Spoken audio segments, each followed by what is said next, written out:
La heroica jornada de los pioneros santos de los últimos días comenzó en las riberas del río Mississippi. Aquí en Nauvoo habían transformado un pantano en una floreciente comunidad de comercio y de hermandad.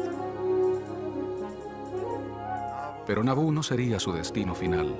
Simplemente fue un lugar en donde se detuvieron por una temporada.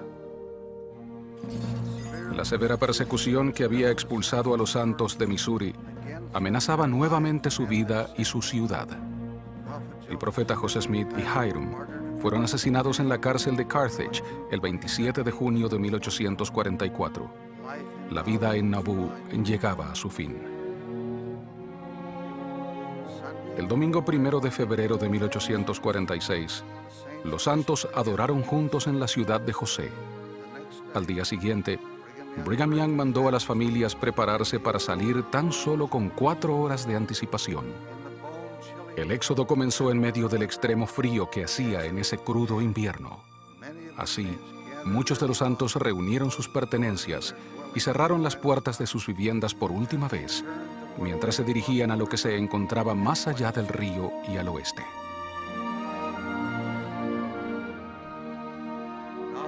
Ahora Nauvoo está en paz. Las viviendas y los mercados se han restaurado con amor. Este es el lugar que ejemplifica la industria y el cometido. Puedo percibir la valentía y la destreza de los santos mientras edificaban una ciudad para Dios. ¿Cómo se habrán sentido al dejar tanto atrás? Los campos que habían cultivado, los árboles que habían plantado, el templo que habían edificado. Los hombres, las mujeres y los niños abandonaron sus hermosas casas, se subieron a sus carromatos y se dirigieron hacia el río.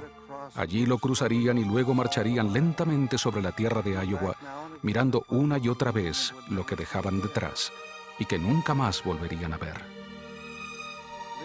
El dejar Nauvoo fue un extraordinario acto de fe, y los pioneros encontrarían muchas dificultades por delante, pero tenían fe en sus líderes y fe en el Señor y en su bondad. Fe en que una vez más Él guiaría a su pueblo hacia la tierra prometida. Fe en que ellos no desfallecerían. Entonces se dirigieron hacia lo inhóspito. Su viaje se distinguió por la fe en cada paso.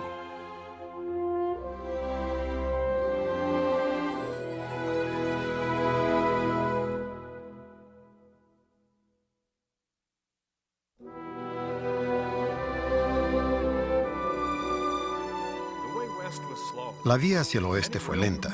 Muchos no estaban bien preparados para la cruel jornada y las temperaturas heladas, la lluvia incesante y el lodo hasta las rodillas desafiaron aún al emigrante más fuerte. Se esforzaron por 131 días para solo cruzar el estado de Iowa.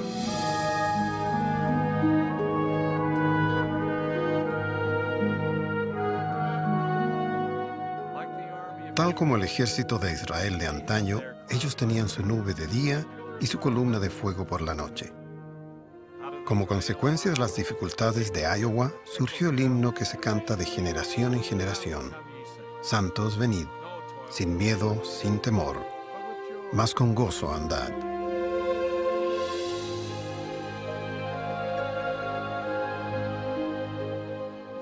Al detenerse en Garden Grove y en Mount Pisgah, con el fin de establecer poblados temporarios para aquellos que les seguirían, estos fieles pioneros continuaron avanzando hacia las orillas del río Missouri y se detuvieron durante el invierno.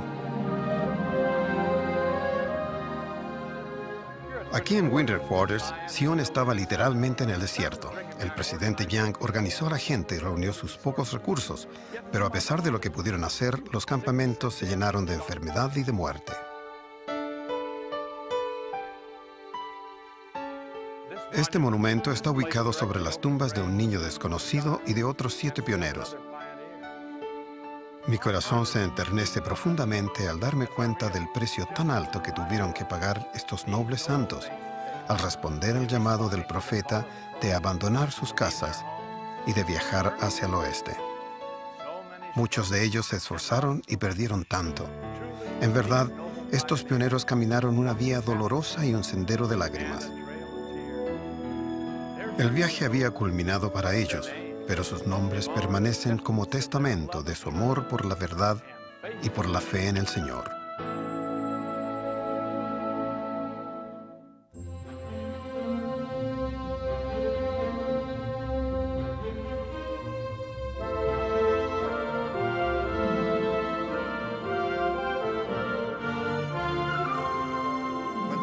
En abril de 1847, el Quórum de los 12, bajo la dirección de Brigham Young, eligió con sumo cuidado una compañía de vanguardia y partió de Winter Quarters con 143 hombres, 3 mujeres y 2 jovencitos, 72 carromatos, 93 caballos, 66 bueyes, 52 mulas, 19 vacas, 17 perros y algunas gallinas.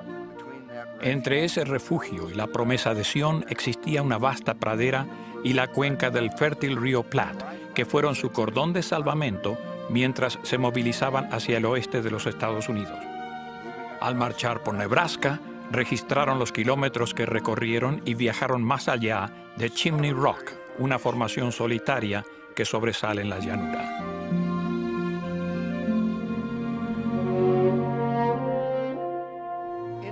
En esta tierra salpicada de plantas conocidas con el nombre de salvias y de remolinos de polvo, los bueyes se movían pesadamente, crujían los carromatos, los viajeros avanzaban penosamente y en ocasiones aullaban los lobos. Aún hoy se hallan las marcas de su paso por el terreno. Los pioneros dejaron el río North Platte y ahora siguieron el Sweetwater, un arroyo que cruzaron varias veces. Cuando acamparon en el redondeado afloramiento llamado Independence Rock, unos pocos de estos viajeros del siglo XIX dejaron sus nombres en las rocas de granito. Pasado Independence Rock, los carromatos bordearon Devil's Gate, un desfiladero profundo que se menciona con frecuencia en sus diarios. El camino pronto se hizo cuesta arriba y se volvió más rocoso. Aquí en Rocky Ridge estamos en Terreno Santo. Este lugar es uno de los puntos más elevados del camino al oeste.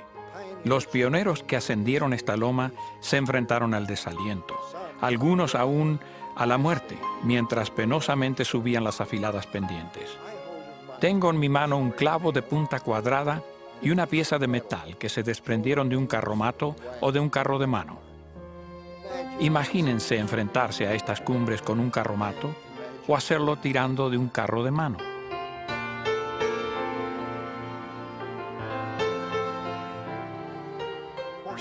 Para algunos, la penosa ascensión de Rocky Ridge sería fatal.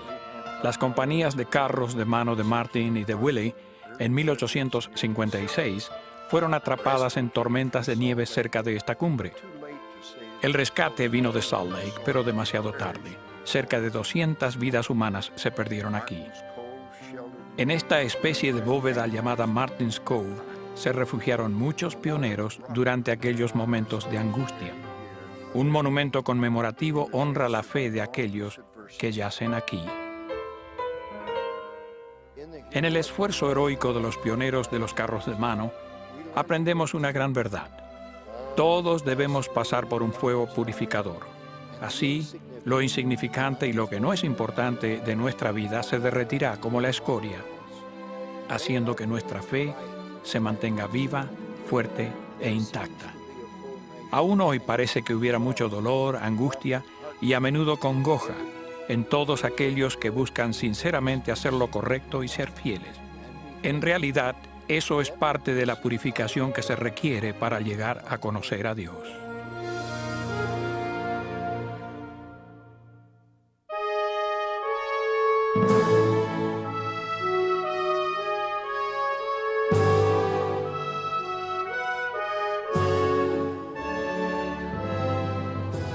Con las montañas del río Wind en el norte, la ruta pionera cruzó South Pass, el único paso mayor que existía entre las cadenas montañosas y la ruta más directa hacia la Gran Cuenca.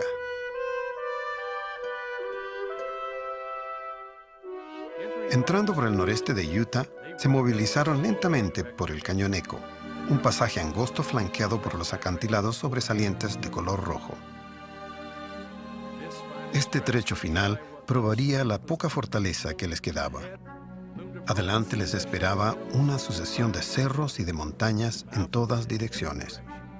Y el corazón, lleno de entusiasmo por estar tan cerca de su destino, se desalentaba con frecuencia, puesto que sabían que había solo un rumbo que seguir, hacia arriba y adelante.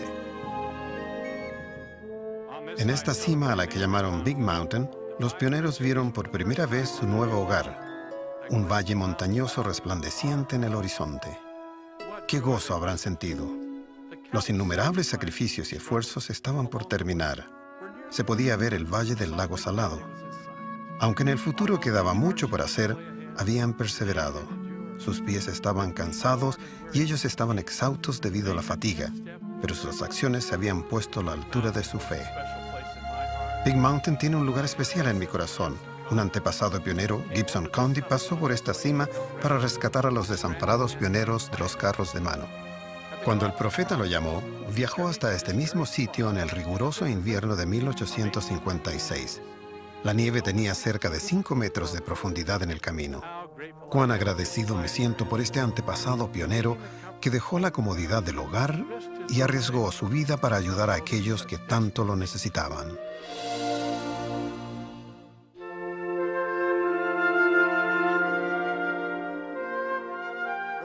El presidente Young llegó al valle el sábado 24 de julio. Estos pioneros habían viajado mucho y lo habían dado todo. El domingo hicieron una pausa para adorar y dar gracias por haber llegado a salvo. Llegaron 1 de cada ciudad y 2 de cada familia atravesando un continente a una nueva vida en el desierto. ¿Qué otra cosa sino una divina restauración habría logrado tal empresa y requerido tal sacrificio? Habían caminado con fe, sabiendo que Dios vive, y Él sabía a dónde los dirigirían esos pasos. Ahora, en este valle, renovaban sus fuerzas para las tareas futuras. Había que construir albergues, cultivar la tierra y edificar el templo.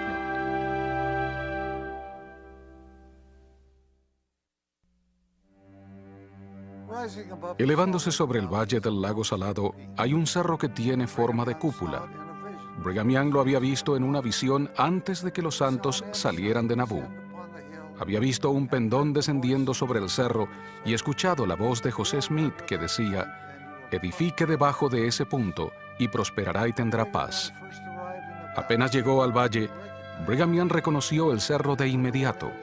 En la mañana del 26 de julio de 1847, los hombres que con el tiempo conformarían la nueva primera presidencia, junto con varios miembros de los 12, subieron sus pendientes. Este pequeño grupo de líderes del sacerdocio contempló el valle que había debajo. Aquí es donde nos estableceremos, dijo el presidente Young, y en donde el Señor pondrá su nombre entre su pueblo.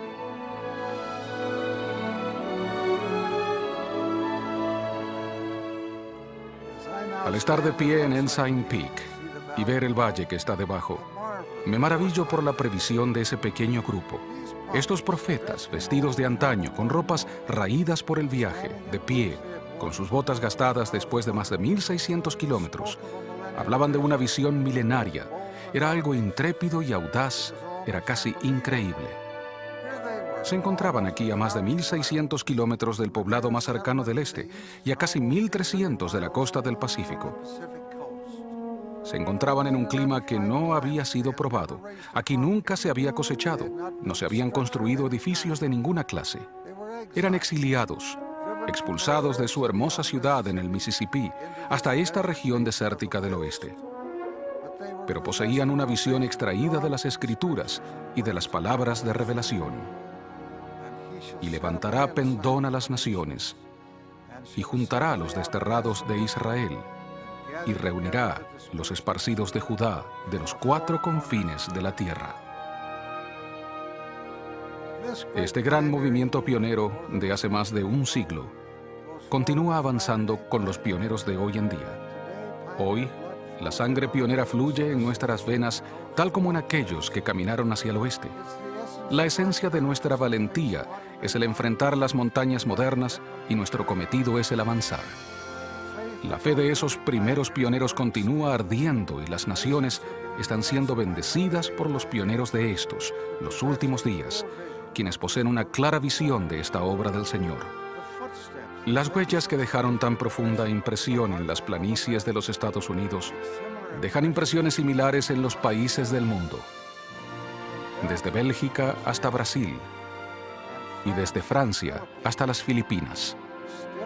Paso fiel tras paso fiel, caminamos juntos hacia un destino glorioso: edificar el reino de Dios en la tierra y preparar la mente y el corazón de la gente de todas partes para que vengan a Cristo, el Redentor y el Salvador del mundo.